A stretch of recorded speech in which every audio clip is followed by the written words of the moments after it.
आज आपके साथ टेक्निक्स शेयर करने वाली हूँ जो मैंने अपनी शादी के लिए यूज़ की थी, अपने हस्बैंड के साथ यूज़ की थी, उनको एक बेटर पर्सन अपने फेवर में लेके आने के लिए। तो देखो, लॉ ऑफ अट्रैक्शन बहुत ही, जब से मुझे पता चला है, मैंने अपनी लाइफ को बहुत बेटर कर लिया है और आप भी इस तरह से इन टेक्निक्स को यूज़ करके बहुत अच्छी लाइफ कर सकते हैं एंड दे वर्क एक्चुअली।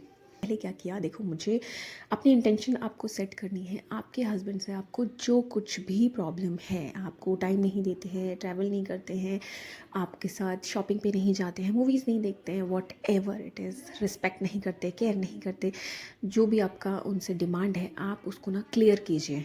उतना ज़्यादा इंटरेस्टिंग नहीं लगता था इनिशियल डेज़ ऑफ माई शादी।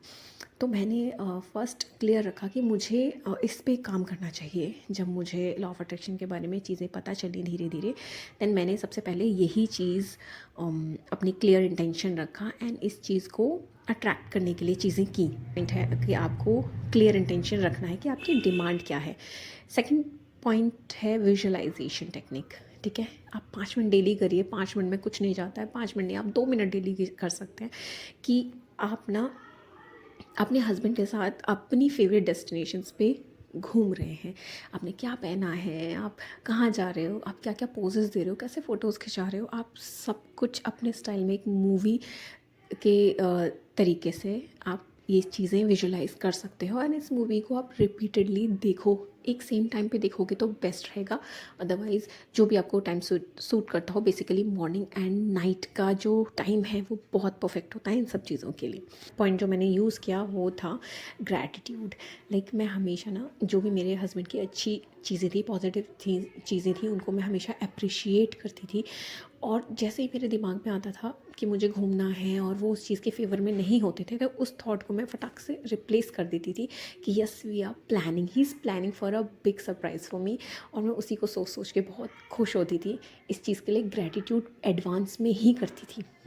फोर्थ पॉइंट है नेगेटिव थॉट्स। मैंने एक भी नेगेटिव थॉट नहीं आने दिया था कि वो मुझे घुमाने नहीं ले जाते हैं, बाकी के हस्बैंड्स देखो ऐसा करते हैं और मेरा हस्बैंड मुझे कहीं पे भी नहीं ले जाता है।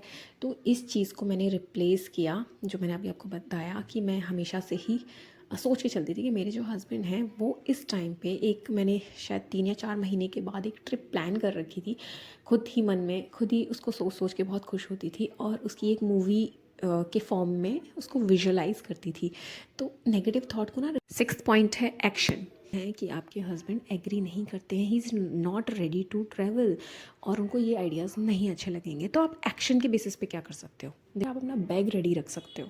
ठीक है, आपको मालूम है कि आप 2 महीने बाद ट्रैवलिंग के लिए कहीं तो जा रहे हो। ठीक है, आप कहीं भी हो सकता है, आप माउंटेन्स पे जा सकते हो या आप कहीं पे भी जा सकते हो। तो बी रेडी फॉर दैट। आपके जो भी वुलन्स हैं वो रेडी होने चाहिए, आपकी जो बीचेस ड्रेसेस हैं वो रेडी होनी चाहिए, footwears, everything, shopping should be completely done. यहाँ पे एक बोनस स्टेप मीन्स 8 पॉइंट ये भी है कि आप ना सरेंडर कर दो।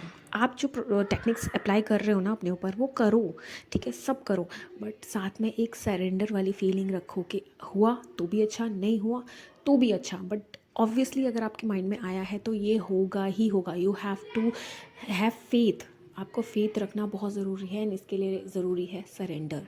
तो surrender it to your god and दिखना चीज़ें डेफिनेटली होंगी। मेरे केस में हुए, आज मेरे हस्बैंड को ट्रैवलिंग का बहुत शौक है और वो, टू बी वेरी फ्रैंक, वो हमेशा वही प्लान करते हैं जो हम शादी के 1 साल तक कहीं पे भी नहीं गए थे।